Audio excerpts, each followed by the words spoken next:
ጠቅላይ ሚኒስትር አብይ አህመድ በሁለተኛው የስልጣን ዘመናቸው የማይደፈረውን ሊደፍሩት ይመስላል። የኢትዮጵያን ፖለቲካ 360 ዲግሪ የሚቀይር አዲስ እርምጃና ውሳኔ ሊሰጡ እንደሆነ እየተሰማ ነው። የፖለቲካው የበኩር ኃጢአት ነው የሚባለው ህገ መንግስቱ ሊቀየር እንደሆነ ከአዳማው የብልጽግና ስብሰባ ሾልኮ የወጣው መረጃ እያመላከተ ነው። በዚህ ጉዳይ ግን እስካሁን መንግስት ማረጋገጫ ሊሰጥ አልቻለም። መከላከያ ሰራዊት ክልሎች ፈርሰው እንደበፊቱ በመልክዓ ምድር እንዲዋቀር በአገራዊ ምክክር ኮሚሽኑ የጠየቀ ሲሆን አሁን ላይ ታዲያ ጠቅላይ ሚኒስትር አብይ አህመድ በአዲሱ የስልጣን ዘመናቸው ህገ መንግስቱን ሊቀይሩት የአዲስ አበባንም ጉዳይ እልባት ሊሰጡት የአማራና የኦሮሚያ ክልሎችንም በማፍረስ በመልክዓ ምድር ሊያዋቅሩ ስለመዘጋጀታቸው መረጃዎች አመላክተዋል። ይህ ግን ብሔርተኞችን ካሁኑ እያስጓራቸው እያስጮኋቸው ይገኛል። ህገ መንግስቱ ሊቀየር ነው፣ የአማራና የኦሮሚያ ክልሎችም ሊሸነሸኑና ሊፈርሱ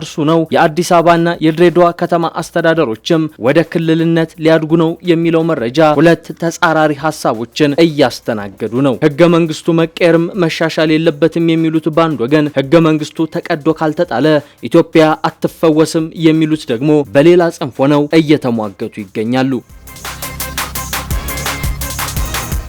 ባለፉት 2 ዓመታት ወደ ኢትዮጵያኒስት ጎራ እንደተቀላቀለ ሲናገር የሰነበተው ጀዋር መሐመድም ወደ ቀድሞ የብሔርተኝነት ጉሬው ተደብቋል። የህገ መንግስቱ መቀየርና አለመቀየር ጉዳይ በርካቶችን እያነጋገረ እያወዛገበም ነው። የታሪክ ምሁሩ ዶክተር ተከስተ የኢትዮጵያ የበኩር ኃጢአት ወይም ኦሪጂናል ሲን ህገ መንግስቱ ነው ይላሉ። ህገ መንግስቱ ህልውናችንን አረጋግጦልናል የሚሉም ደግሞ በሌላ ወገን አሉ። በሁለቱ መሃል መንግስት ያዋጣኛለውን ካርዷን መዟታል። ይኸውም ህገ መንግስቱን መቀየር ማሻሻል። መንግስት በአዲሱ ህገ መንግስት መሰረትም ኢትዮጵያ ፕሬዝዳንታዊ የምርጫ ሂደትን እንደምትከተል ነው የሚያትተው። ከሰሞኑ የብልጽግና ፓርቲ ላለፉት 2 ቀናት በአዳማ ከተማ የማዕከላዊ ኮሚቴ ስብሰባውን እያደረገ እንደሚገኝ መረጃዎች ያመላክታሉ።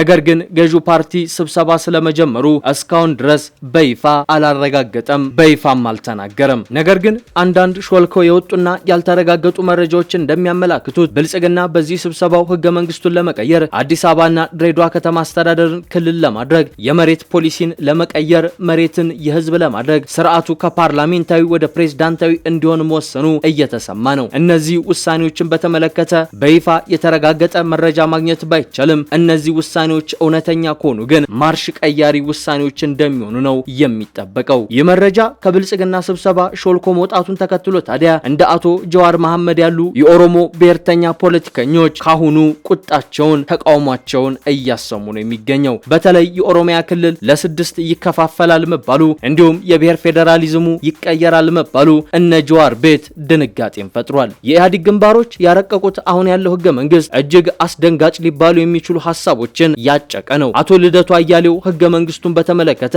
ከዚህ ቀደም ባሳተሙት መጽሐፍ ሰፊ ትችትን ነቀፌታንም ያቀርባሉ። ብዙ ሰው ህገ መንግስቱን የሚጠላው የመገንጠል መብትን ስለሚደግፍ ነው። ሆኖም የህገ መንግስቱ መሰረታዊ ስህተት መገንጠልን መፍቀዱ አይደለም ይላሉ አቶ ልደቱ አያሌው በመጽሐፋቸው። እንደ አቶ ልደቱ መረዳት የህገ መንግስቱ መሰረታዊ ህጸጽ የሀገር ባለቤትነትን ከዜጎች ነጥቆ ለብሔር መስጠቱ ላይ ነው። አሁን በስራ ላይ እንዳለው ህገ መንግስት ከሆነ የኢትዮጵያ ባለቤትነት መብት ያላቸው 80ዎቹ ብሔር ብሔረሰቦች ብቻ ናቸው። ከዚያ ውጪ 2 ማንነት ያላቸው በርካታ ኢትዮጵያውያኖች የአገር ባለቤትነት መብት የላቸውም። 80ዎቹ ብሔሮች ኢትዮጵያ ትፍረስ በሚል ቢስማሙ ከብሔሮቹ ውጪ ያሉ ሌሎች ግለሰቦች አይመለከታቸውም እንደማለት ነው። ይህን አስደንጋጭ ሀተታ የያዘው ህገ መንግስት ሊቀየር መሆኑ ጭምጭምታ መሰማቱ የብዙዎችን ልብ አሸፍቷል። የደርግ ስርዓት ውድቀትን ተከትሎ ስልጣን የተረከበው የኢህአዴግ ግንባር ኢትዮጵያን ለዘመናት ከተመራችበት አህዳዊ አስተሳሰብ በተለየ የሚቃኝ ፌዴራላዊ ህገ መንግስትን አጽድቋል። አዲሱ ህገ መንግስት በተለይ ብዝሃነትን የሚያንጸባርቅ ተብሎ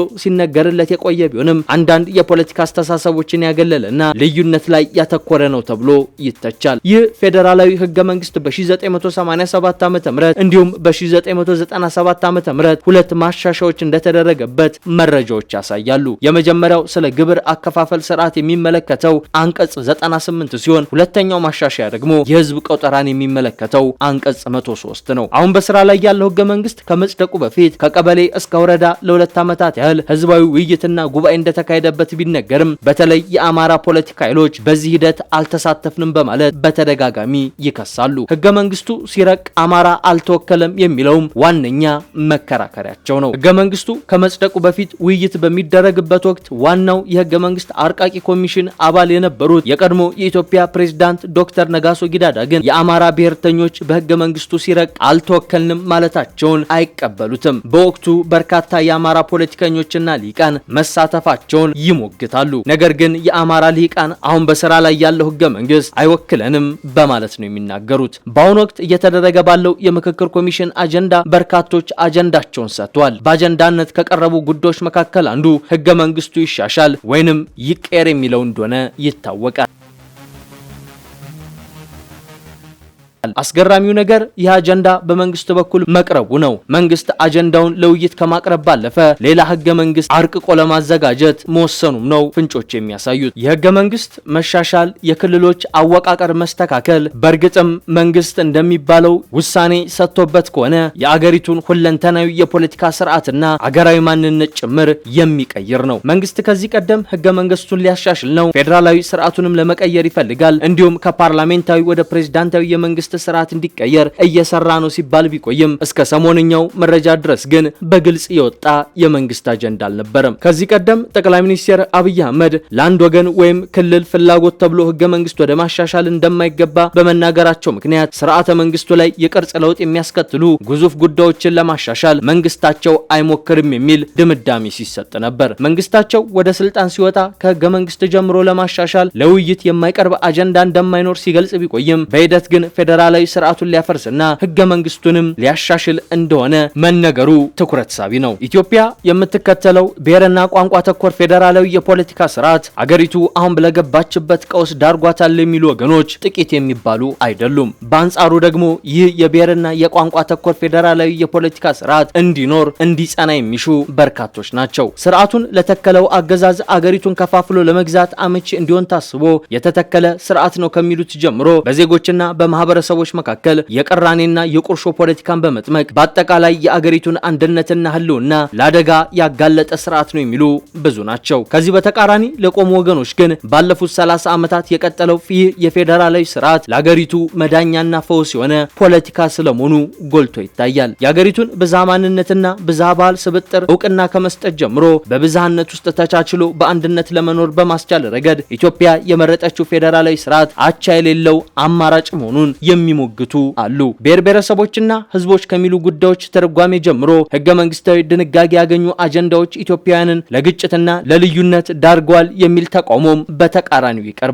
ይሁን እንጂ ለፖለቲካ ስርዓቱ ድጋፍ በሚሰጡ ወገኖች ስርዓተ መንግስቱ የቡድን መብትንና የግለሰብ መብትን አቻችሎ ማስተናገድ መቻሉን በመጥቀስ ይከራከሩለታል፣ ይሞግቱለታል። በጥቅሉ ህገ መንግስቱንና ስርዓተ መንግስቱን በሚመለከቱ የክልሎች ወሰን ጉዳይ፣ የክልሎችና የፌዴራል መንግስቱን ስልጣን ክፍፍል፣ የርዕሰ ከተማ ጉዳይ፣ የራስን እድል በራስ የመወሰን መብት እስከ መገንጠል የሚለው ጉዳይ እንዲሁም የህገ መንግስት ማሻሻያ አጀንዳን ጨምሮ በሀገራዊ ምልክቶችና በራሱ በኢትዮጵያዊ ማንነት ምንነት ላይ ፍጹም የማይቀራረቡ አረዳዶችና ልዩነቶች ሲንጸባረቁ መታየቱ በኢትዮጵያ ፖለቲካ ሰማይ ስር የተለመደ ነው። ከሰሞኑ ብልጽግና እያደረገ ባለው የማዕከላዊ ኮሚቴ ስብሰባ ላይ በእነዚህና በሌሎች ፖለቲካዊ አጀንዳዎች ላይ የሚወሰነው ውሳኔ ምን አይነት አሉታዊና አዎንታዊ ውጤት አለው የሚለው ደግሞ የተለያዩ አስተያየቶችን የሚያስተናግድ ጉዳይ ሆኗል። ህገ መንግስቱን በተመለከተ የፖለቲካ ልሂቃን የሚያነሷቸውና እንዲሁም የማያግባቧቸው ጉዳዮች ባጭሩ 3 አንቀጾች ናቸው። የመጀመሪያው የአንቀጽ 39 ራስን በራስ የማስተዳደር መብት እስከ መገንጠል የሚለው ነው። ይህ አንቀጽ በአገሪቱ